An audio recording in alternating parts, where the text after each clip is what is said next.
Alright, here we go. Another video being uploaded probably 2 or 3, maybe 4 hours after we did the Raw review.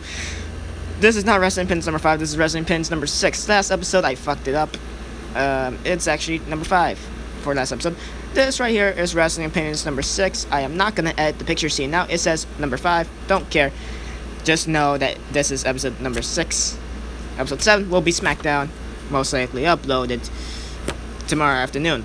So there we go. Okay, that's out of the way. MLW Kings of Colosseum time. I did not watch NBN Sports. I watched it on YouTube 2 days after it originally happened, I believe. So there you go. So let's immediately get into this. I didn't pay attention to the first match, to be fair.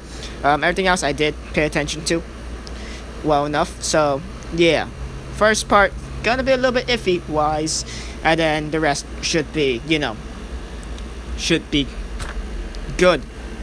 What the fuck am I trying to say? I have no idea. Anyways, there we go. We kicked off the show with the Alexander Hammerstone National Openweight Championship challenge. What the fuck it was called.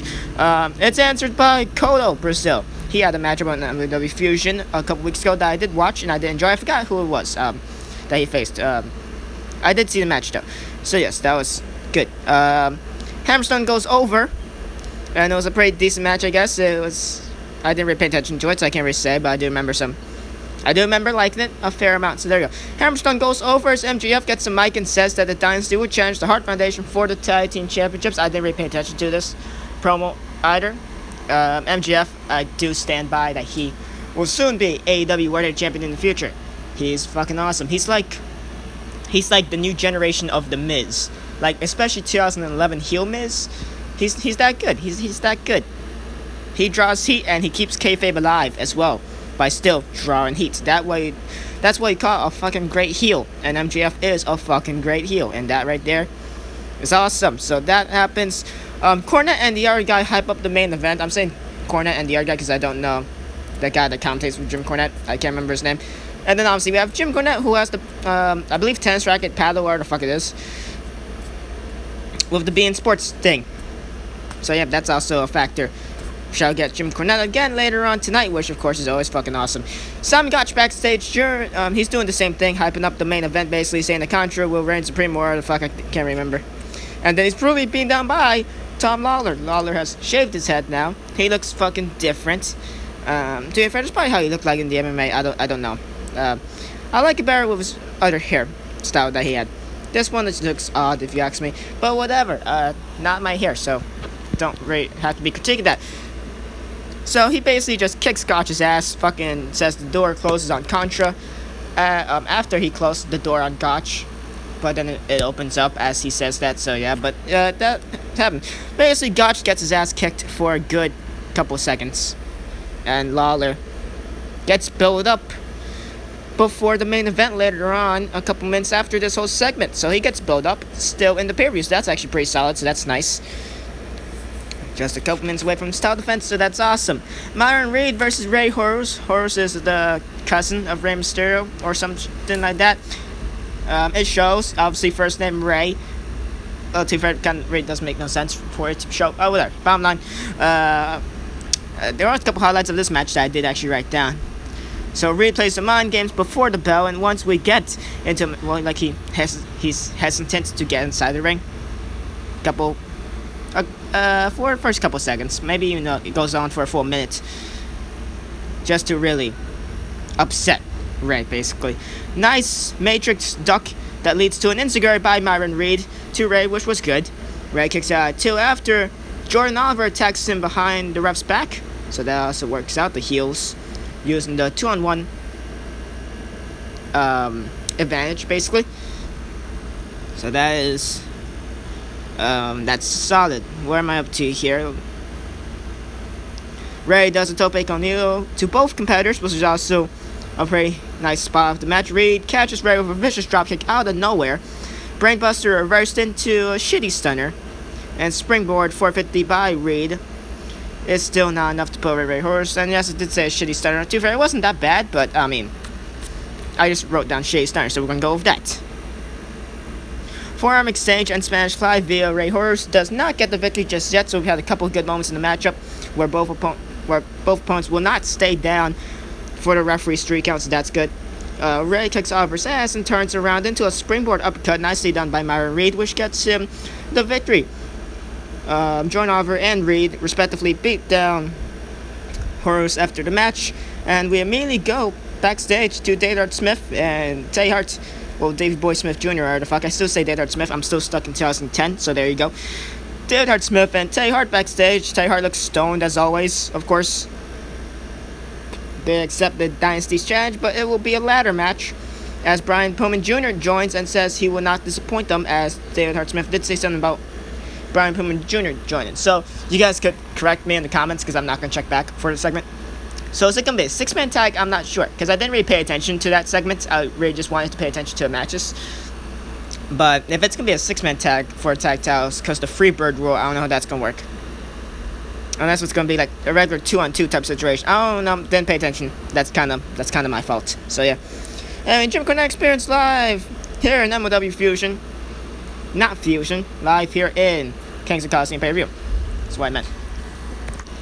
See that happens. Cornette asks if Lyle Parker will be here tonight, along with an appearance from Conan.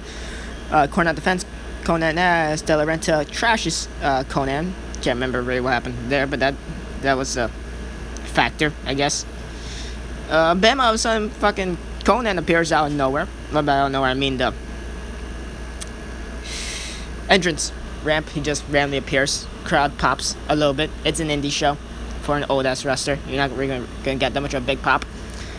Conan gets into the ring, scares Cornette at one point, which is actually pretty funny. Cornette just looks insanely confused. They're all speaking Spanish. Cornette doesn't understand a lick of Spanish. Well, as it seems like. Couple of things about pleasing a woman is said there.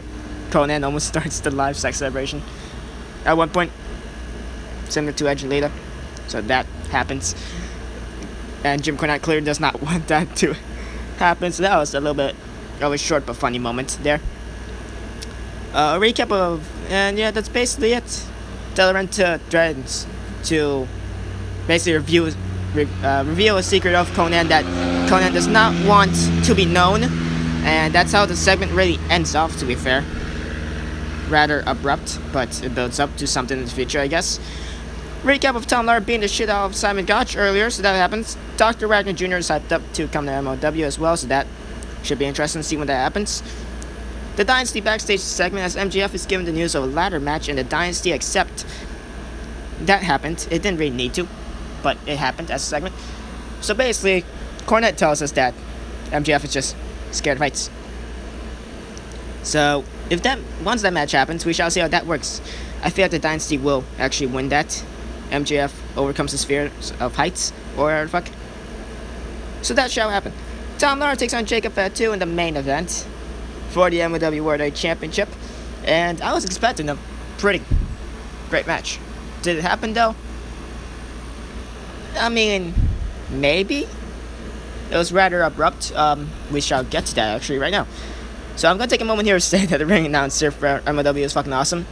His ring announcing skills, the way he introduced them, it's great. It's almost like Tony Chimel when he always introduced Edge. It's like that type of great. But then again, that could just be me. Where are we up to here? Joseph Samuel and the ref try to separate both Tom Lawlor and Jacob Fatu away from coming to blows early, as it has in the past between Contra, Devon Eriks, and Tom Lawlor. The ref looks scared shitless from Fatu during the introductions. His face was all weird. That doesn't really need to be here in the script, but it is. Some of the crowd chant new champ at some points in the match, which, yes, that does actually happen.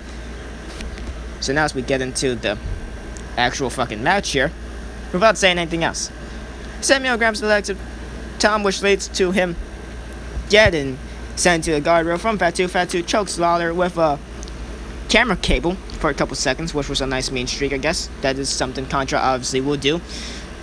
Anything to get ahead, basically, and it shows that very well on the part of Contra unit, especially Jacob Fatu. Tom attempts the rear naked choke on 3 separate occasions, both of which to no avail. Kick to the dick by Tom, thanks to a referee being distracted, and it does not put Fatu down. Multiple kicks do not put Fatu down once again. A cravat with knees looked pretty good. So basically a cravat hold with like knees to the head, which is pretty nice. Fucking flippy shit by Fatu, acting like Will Ospreay or Ricochet, flipping around the ring for a couple seconds, which was pretty impressive to see a big man of his size do. But it's well known that he does do that. With that being said, super kick, pop-up Samoan drop, and moonsault gets Jacob Fatu the victory in that order. Super kick, pop-up Samoan drop, and moonsault once again. So that's those last three. Pretty good way to end it, if only there was something a little bit more. So Contra reigns supreme over MLW. Tom Lawler loses rather in surprising fashion, or at least rather in pretty easy victory, basically, is what I'm trying to say. Basically, if you ask me, almost a squash, which I guess builds both Jacob Fatu up and Contra as a whole. It builds them up as a bigger threat than they already are. And they're still not signed to MLW, most likely kayfabe-wise.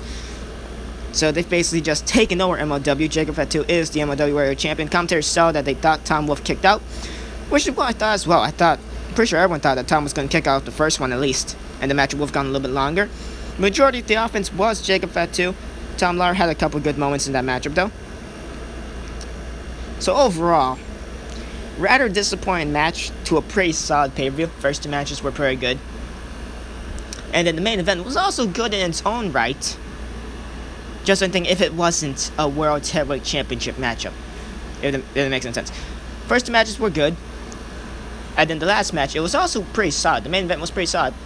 But if it's a MLW World Heavyweight Championship matchup, if it's for the biggest prize in your company, wise of a match like that, I mean, it was disappointing. Although it does nicely build up Contra, and especially Jacob Fatu, as more legitimate threats. And there already are pretty big threats. They've been built up pretty nicely each episode of MLW. This builds them up very well as well. Perhaps the best so far. But either way, still thought the matchup could have gone a little bit better. But once again, it does build up Contra, which is good, I guess. So, very disappointing match to a pretty solid pay-per-view. There we go. And it's a 3.5 out of 5 for me. I rated Raw 2.7 out of 5. It probably deserved a 3. Probably an average. You guys can watch the Raw review if you haven't already. Raw to me was pretty boring. You could just watch the Raw review because I just mentioned the bad stuff about Raw. In the review, I obviously mentioned the good stuff that I enjoyed about Raw as well. But yeah, so watch that review if you want a more in-depth analysis on how I thought about last night's Raw. 3.5 out of 5 for me, so MLW Kings of Colosseum Ppv was better than a 2-hour, 22-minute Raw. An hour and a 7-minute pay-per-view was better than an almost 3-hour episode of Raw. That's not me being an indie mark, that's what I actually felt, because I actually thought last week's Raw was better than last week's MLW Fusion. So yep, that's pretty much it. Kings of Colosseum pay-per-view review. Tomorrow afternoon will be a SmackDown review. Hopefully SmackDown does better than Raw. I can only hope, I can only wish for that to happen. We shall see what happens there. And we shall see how I feel about it come tomorrow afternoon. So there we go. Thank you all for watching Wrestling Pins number 6, not number 5. It says number 5 for there, but no, number 6. And I'll catch you all for number 7, where we shall review SmackDown tomorrow. Thank you all for watching, and goodbye.